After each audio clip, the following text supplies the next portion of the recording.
Here's my latest clock. As you can see, it's nothing too special. I got it for $40 at the antique mall. It's an Alaron. Not sure how to pronounce that name. The only videos I have of people pronouncing that name are robots pronouncing it, so I don't know how accurate it is. Anyway, it's a Korean 31-day wall clock. Got a little chip there and some scuffs down here. But otherwise, it's in really good condition. I really like what they have going on here in this glass. It's quite eye-catching. This whole clock is quite eye-catching. It's shiny. The dial's very shiny. And it sticks out. Most people turn a blind eye to these Asian clocks, but I quite like them for their simplicity. And actually, because they're cheaply made, I find them really interesting because of that.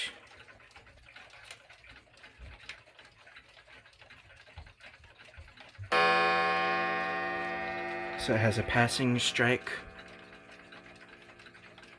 for the half hour, and then for the hour it uses the mechanism.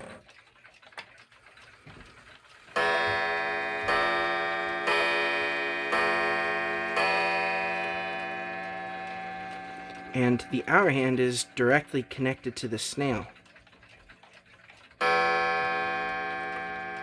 So I moved the hour hand back to 3 o'clock. We're going to do 4 o'clock now.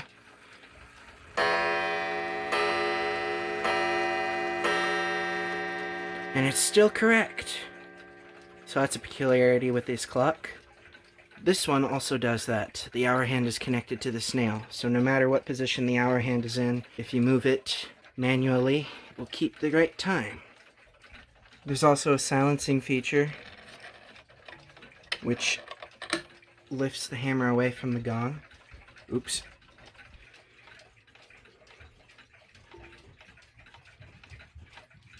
No passive strike when the silencer is enabled.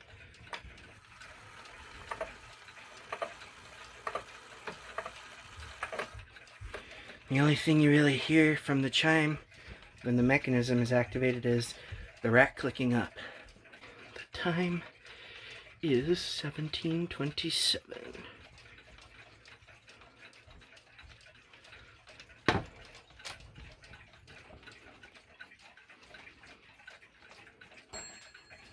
Here's an example of a pretty effed up pivot. This one needs a bushing, I think, but I don't have the tools to do that. There's plenty of holes in this movement that need bushings, especially on the back. I have a feeling whoever owned this clock previously just never ever got it serviced. Here's the clock with its dial off running on the wall.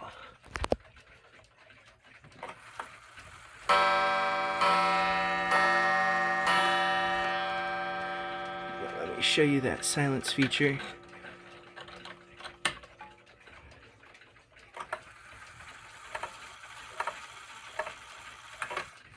It's pretty neat.